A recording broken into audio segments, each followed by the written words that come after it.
Thank you, Presiding Officer, for the opportunity to say a few words on the adjournment debate.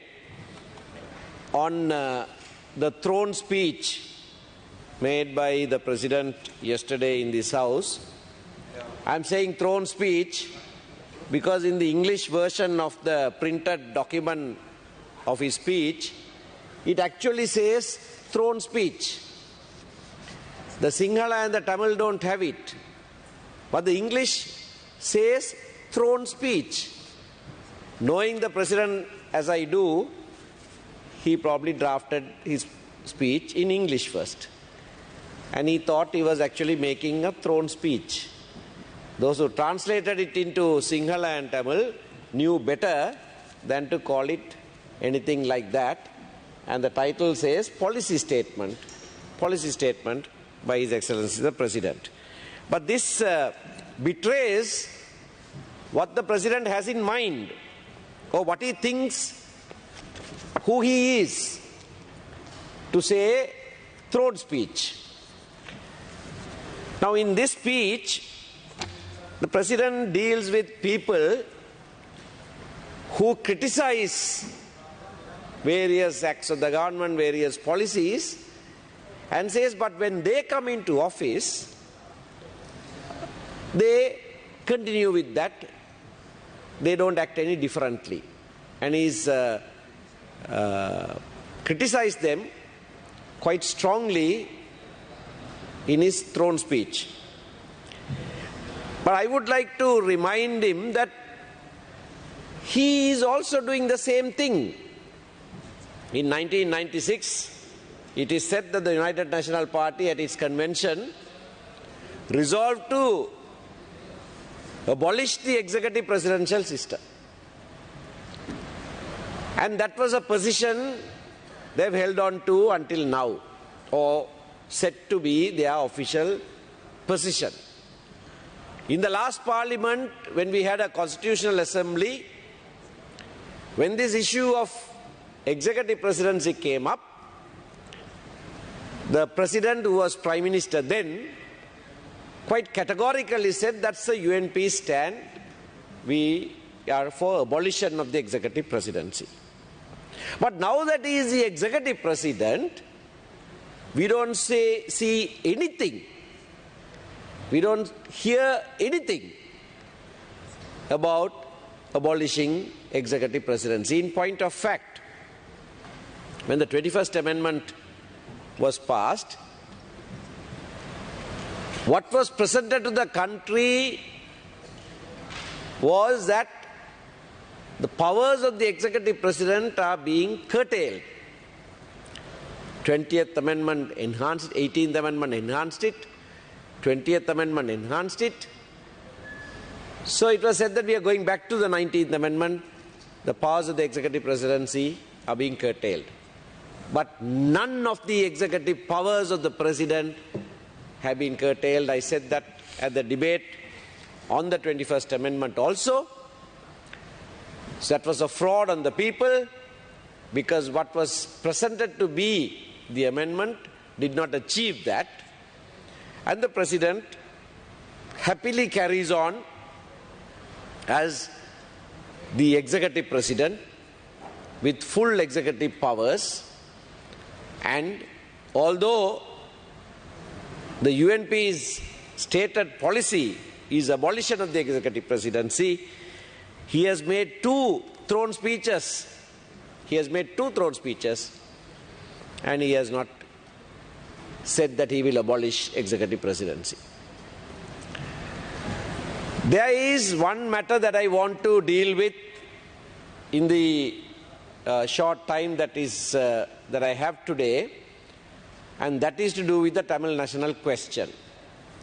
The President has dealt with it quite categorically. He has said the right things, except one important thing which I will come to in a moment. He has dealt with, at pages 12 onwards of the English version, he has He has said that he and Honorable Sampanthan came to this house in 1977. Several attempts have been made to resolve this issue and not been successful. But now, he says we wish to succeed this time. He doesn't say how he wishes to succeed, except to say that several issues that he has highlighted will be dealt with, particularly that of land, military held lands. We are not satisfied with what he has said here, nor what has happened on the ground. What he has said here is that he'll have discussions with the military. And we saw that happening in Jaffna Kacheri recently when he came over. He was merely almost at the mercy of the military, asking them, are you able to release some more, almost pleading with them. He didn't behave like the executive president. But on the other issue of forests, wildlife, archaeology, etc., he dealt with the forest issue here. He says, we will go back to the 1985 map, and that is most welcome. Only question is, when will he go back to the 1985 map? It must be done immediately. If that's a policy decision taken by the cabinet, and we are told that that is the policy decision of the cabinet, then it must be immediately done. You have the 1985 map. You don't need to do anything in between. You just have to go back to the 1985 map. It requires just one day. So we're waiting to see when that is going to happen. There is one just small paragraph with regard to Office of Missing Persons. This is a very serious issue.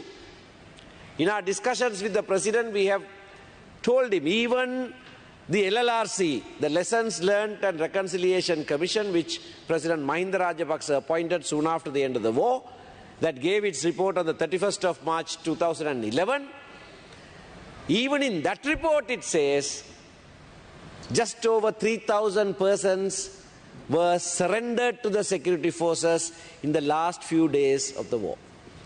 Your own commission, government's own commission, says, it says many were surrendered, but it says over 3,000 who were surrendered as such have gone missing. Now how can people go missing like that in their thousands?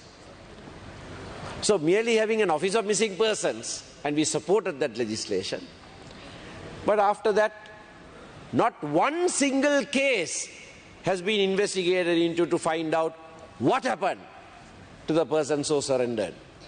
What happened? It's not enough to say, it's not enough to say there are no more. How did it come to that stage? If you surrender to the security forces, how can you go missing?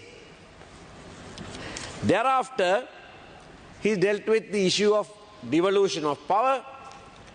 There were 5 issues that we identified when we had talks with the government.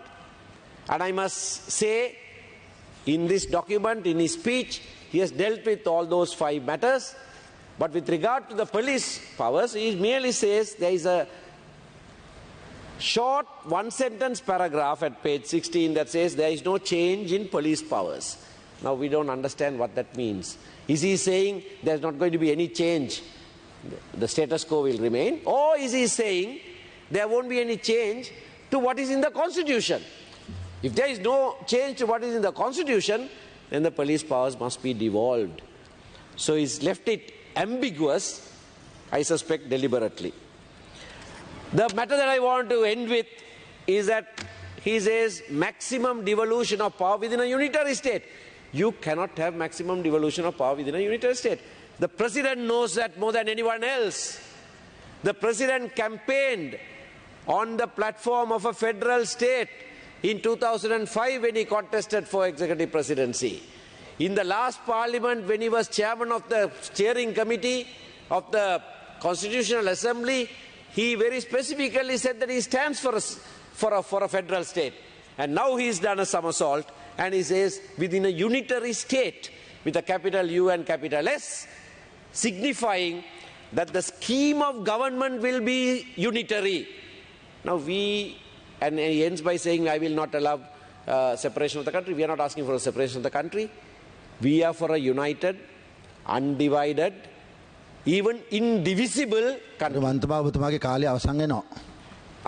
Concluding, Don't divide the country, but share power in a meaningful way. Maximum devolution of power cannot happen in a unitary model, and therefore we reject this throne speech on that account alone. Thank you.